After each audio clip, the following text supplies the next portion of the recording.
जय श्री राम। परम प्रिय मेरे भाई बहन, 25 सितंबर 2023 को पद्मा परिवर्तनी और झारखंड में प्रसिद्ध कर्मा एकादशी का पावन व्रत प्राप्त हो रहा है।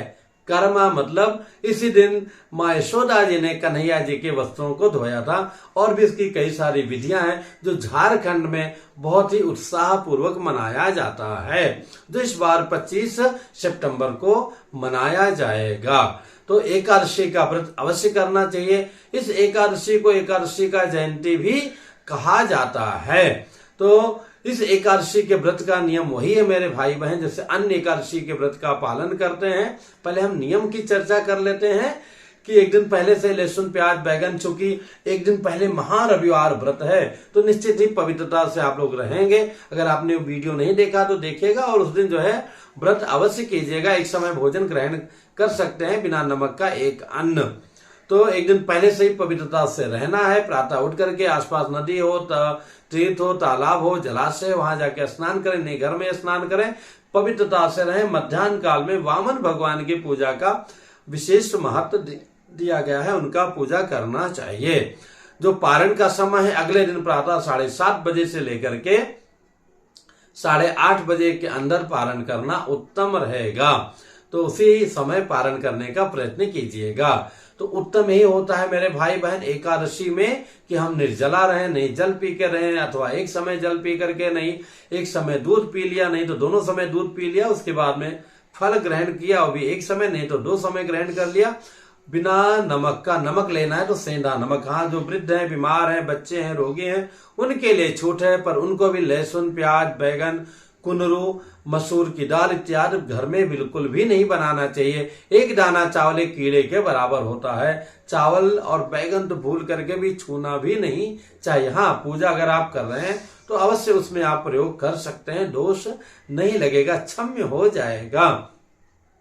और इस एकादशी को परिवर्तनीय एकादशी भी कहा गया है, क्योंकि भगवान जब सैया लोक में जाते हैं अथवा सैयासीन हो जाते हैं और उसके बाद में इस दिन जो इस एकादशी को करवट बदलते हैं, मतलब अपना स्थान परिवर्तन करते हैं, इसलिए इस एकादशी को परिवर्तनीय एकादशी भी कहा गया है। जैसे विश्वसैनी एकादशी आई थी आषाढ़ में, उसके बाद में अब जाके भगवान ने करवट बदला, तो इसका भी उत्सव साउथ में विशेष रूप से मनाया जाता है और एकादशी का उत्सव तो किया ही जाता है। और उचित यही आचार्यों पुरोहितों को बुला करके उनसे जो है भगवान वामन जी की विशेष पूजा करवानी चाहिए, नहीं श्रीमन नारायण की करानी चाहिए। सत्यनारायण कथा श्रवण कर सकते हैं। कुछ नहीं किया तो अपने भगवान को ही रोज से अधिक सजा दें, तुलसी इत्यादि अर्पण कर दें और इसके पश्चात में पूरे परिवार मिलकर भजन संकीर्तन करना चाहिए, कथा श्रवण करना चाहिए। परिवर्तनी पद्मा एका और जिसको झारखंड में कर्मा बोलते हैं एकादशी का। तो ये जो पावन एकादशी है इसका भी कथा युधिष्ठिर जी को भगवान श्री कृष्ण जी सुनाते हैं उनके पूछने पर कि प्राचीन काल में अयोध्या के महाराजा चक्रवर्ती महाराजा थे जो पूरे विश्व में राज करते थे। मानधाता महाराज मानधाता थे, बड़े ही पवित्र पुण्यात्मा, सदा सत्कर्म करने वाले, प्रजा को पुत्र की तरह प्रेम करने वाले, मानने वाले, बहुत ही परम कल्याणकारी राजा थे। पूरी प्रजा बड़ी ही प्रसन्न थी। पर कुछ काल के पश्चात में लगातार 3 वर्षों तक उनके राज्य में वृष्टि नहीं हुई, मतलब बारिश नहीं हुई, जिसके कारण अकाल जैसी स्थिति हो गई। अकाल पड़ गया, लोग परेशान रहने लगे, त्राह त्राह करने लगे। और बाद में जब बर्दाश्त से बार तो राजभवन में भी आकर के राजा से निवेदन करने लगे कि महाराज कुछ उपाय बताएं। महाराजा के मन में भी यही सब चल रहा था, ऐसा क्या उपाय करें, कैसे करें। तो ये जानने के लिए वो जो है, क्योंकि जितने भी संत लोग थे जंगलों में रहते थे, कुछ अपने बहुत विश्वास पात्र सैनिकों को साथ में लेकर के महाराज जंगल में चले जाते हैं और वहां ढूंढते ढूंढते काफी आगे जाते हैं तो वहां पर ब्रह्मा जी के सुपुत्र महाराज अंगिरा ऋषि का आश्रम का उनको पता चलता है।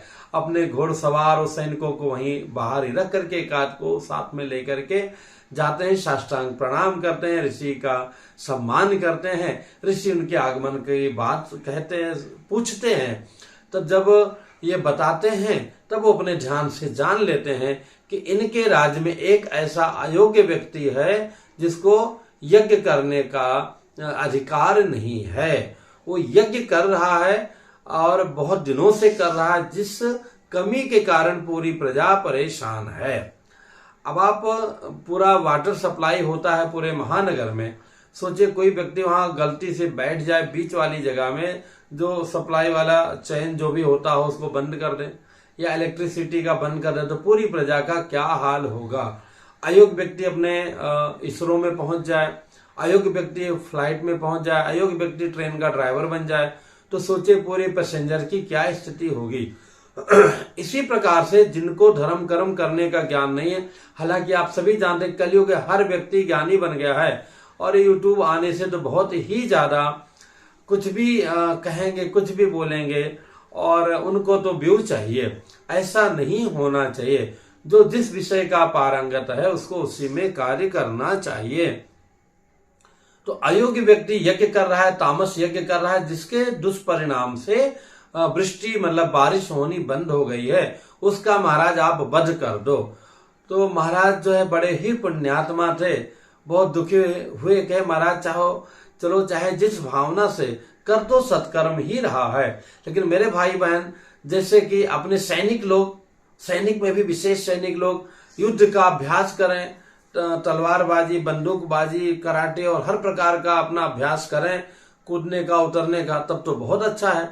पर वही सारा कार्य कोई देशद्रोही करे, आतंकवादी जन करें, तो अगर उनको नहीं रोका गया तो कितने कितने जो है निर्जीवों की हत्या हो सकती है, कितने बेगुनाह मारे जा सकते हैं, देश की कितनी बड़ी क्षति हो सकती है। इसी प्रकार से चूंकि शक्ति का पुंज होता है यज्ञ, जब तामस लोग, अयोग्य लोग करते हैं तो उनको हटाना ही उसका परिणाम होता है। आज भी हम लोग जो चुप्पी साधे हैं, किसी को भी सुनते हैं, किसी को भी कहते हैं, इसी कारण से एक से एक पतित, नीच और गलत आचरण करने वाले भी आज ज्ञानी बन गए हैं।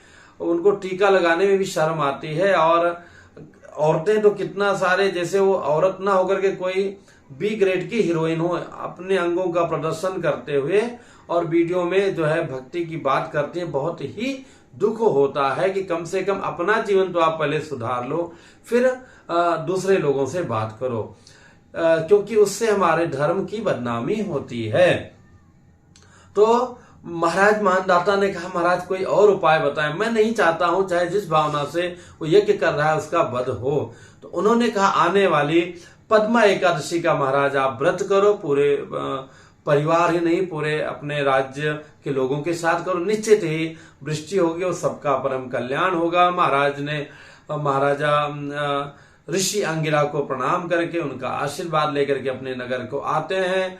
कुछ काल के पश्चात में भाद्रपद के शुक्ल पक्ष की पद्मा परिवर्तनी एकादशी आती है। उस दिन पूरी प्रजा के साथ में पूरे नियम धर्म से एकादशी का व्रत करते हैं। उसके प्रभाव से दिव्य वृष्टि होती है और पूरी प्रजा खुश हो जाती है, सबका जीवन आनंद में हो जाता है। उसके पश्चात तो फिर हर एकादशी का व्रत पूरी प्रजा बड़े ही श्रद्धा, विश्वास और नियम से पालन करती है।